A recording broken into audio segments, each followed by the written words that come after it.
وہ بھی 2 احادیث جب مقابلے میں آتی ہیں تو ان کا حل پیش کرتے ہیں۔ اس کے علاوہ اس پر ایک تیسری کتاب امام ابن قتیبہ دینوری کی ہے، تاویل مختلف الحدیث،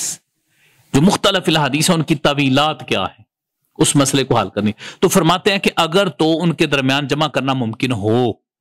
ان کو آپ جمع کر سکتے ہوں، ٹھیک ہے، تو اس کو مختلف الحدیث کہیں گے، وہ تو مسئلہ حل ہو گیا، ٹھیک ہے۔ یا پھر اور کیا ہوگا، اگر وہ آپ ان کو جمع کرنا ممکن نہیں ہے، ٹھیک ہے، تو پھر اور کیا حل ہے، آپ راستہ اختیار کریں کہ ان میں سے کسی ایک پر عمل کیا جائے۔ فرمایا او ثبت المتاخر، یا کوئی اور ایک بعد والا حکم ثابت ہو جائے، بعد والا حکم ثابت ہو جائے، یعنی ایک پہلے حکم موجود تھا، جس طرح رسول اللہ صلی اللہ علیہ وسلم نے زیارت قبور سے منع فرمایا تھا، تو آپ صلی اللہ علیہ وسلم نے فرمایا کنت نہیتکم عن زیارت القبور فزوروہا، میں تمہیں زیارت قبور سے منع کیا کرتا تھا، اب تم کرو۔ اور وہ جو زیارت قبور والی روایت تھی جسے منع کیا ہوا تھا، وہ اس حدیث سے، یہ بعد میں جو حکم آیا ہے، اس حکم کو دیکھا جائے گا، تو اب ترجیح کس کو ہوگی، یہ بعد والے کو، جو بعد والا ہے، ٹھیک ہے۔ تو اس کو کیا کہا جائے گا، اس کے بارے میں فرماتے ہیں او ثبت المتاخر، یا بعد والا ایک اور ہو۔ اس کی اور بھی بڑی مثالیں ہیں، رسول اللہ صلی اللہ علیہ وسلم پچھنے لگوانے کے بارے میں جو آپ صلی اللہ علیہ وسلم سے حدیث مروی ہیں، اس طرح باقی جو احکامات ہیں، جو پہلے غزوہ خندق کا ایک واقعہ ہے، اور اگر وہی حجۃ الوداع کا واقعہ ہے تو حجۃ الوداع بعد والا ہے، تو پھر اس کو ترجیح دی جائے گی۔ تو اس معاملے میں امام ابن حجر اسقلانی رحمہ اللہ کیا فرماتے ہیں او ثبت المتاخر، یا بعد میں کوئی حکم ایک اور ثابت ہو جائے، فہو الناسخ، تو وہ کیا ہوگا، ناسخ، یعنی وہ والآخر منسوخ، اور دوسرا کیا ہوگا، منسوخ، یعنی پہلے اس کی صورت یہ ہے کہ آپ اس کو جمع کر سکتے ہیں تو جمع کر دیں، اگر آپ اس کو جمع نہیں کر سکتے تو پھر آپ دیکھیں کہ پہلے کا حکم کون سا اور بعد کا حکم کون سا ہے، تو جو پہلے والا حکم ہوگا وہ منسوخ ہو جائے گا، اور دوسرا کیا ہوگا، ناسخ، اور وہ قابل عمل ہو جائے گا، اور منسوخ جو ہے وہ قابل عمل نہیں رہے گا، تو مسئلہ حل ہو جائے گا،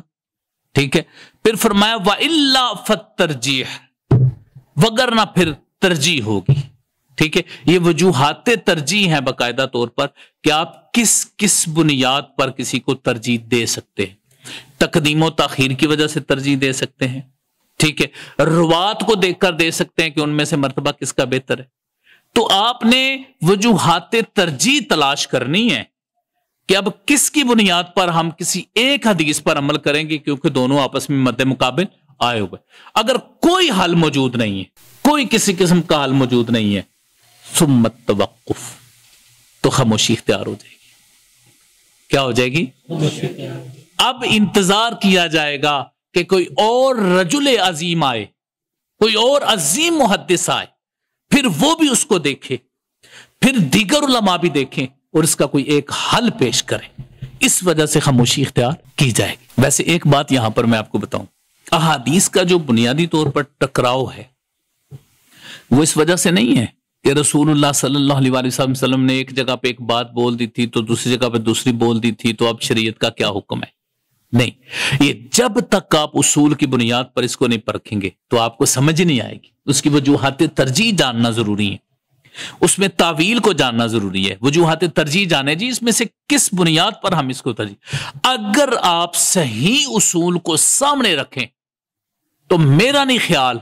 کہ کوئی ٹکراؤ باقی رہ جاتا ہو، ٹھیک ہے، کیونکہ رسول اللہ صلی اللہ علیہ وسلم پر جو وحی نازل ہوتی تھی اس کا مرکز ایک ہی ہے، اور وہ اللہ کی ذات ہے۔ تو وہاں پہ اگر کوئی ظاہری طور پر ہمیں اختلاف تضاد نظر آ رہا ہے تو وہ ہمیں نظر آ رہا ہے، اور اگر ہم عقل سلیم سے اس کو حل کریں گے تو ہمارے لیے مسئلہ ہی ختم ہو جائے گا۔ تو اس لیے ہمیں یہ دیکھنا ہوگا، کوئی بندہ یہ اعتراض نہیں کر سکتا، دیکھیں جی حدیثوں میں اعتراض ہے، کوئی حدیث ہے، کوئی حدیث ہے، تو اسے کہا جائے گا او بھائی علوم کا مطالعہ کرو، تمہیں پتہ چلے کہ اس کی ترجیح کیا ہے، طویلات کیا ہیں۔ جب تم اس کا مطالعہ کرو گے تو سارے مسئلے حل ہو جائیں گے، تمہیں حدیث پر کسی انکار کی بھی، حدیث کے انکار اور کسی طرح بھی حدیث پر اعتراض کی ضرورت نہیں پیش آئے گی، کیونکہ ہر چیز کا حل محدثین کرام نے بحمدہ تعالی بیان کر دیا ہے۔ تو یہاں پر تو کوئی ایسا مسئلہ اور پرابلم مشکل نہیں آ سکتی۔ تو اس میں امام ابن حجر اسقلانی رحمہ اللہ نے یہ بتا دیا ہے، واضح کر دیا ہے۔ اب یہاں پر ہم نے پہلے پڑھا معارضہ جو ہے باب مفاعلہ سے ہے، اور عورضہ باب مفاعلہ سے ہے، فی الماضی مجہول کا صیغہ ہے، عارض یعارض معارضۃ فهو معارض وعورض یعارض معارضۃ فهو معارض۔ تو یہاں پر یہ باب مفاعلہ سے جو انہوں نے بیان کیا ہے، اس کے بعد آگے آگے امکن الجمع، امکنا یہ فعل ماضی کا صیغہ ہے اور باب افعال سے ہے، امکان سے، جس طرح ہم کہتے ہیں ممکن ہو، امکن یمکن امکانا فہو ممکن و امکن یمکن امکانا فذاک ممکن۔ اچھا پھر اس کے بعد آگے یہ فرمایا مختلف الحدیث، مختلف الحدیث کا جو لفظ استعمال ہوا یہ مختلف اسم فاعل ہے اور باب افتعال یعنی اختلاف سے ہے، ٹھیک ہے، یعنی دونوں کا مفہوم مختلف ہو، دونوں ایک دوسرے کے مقابل آ جائیں۔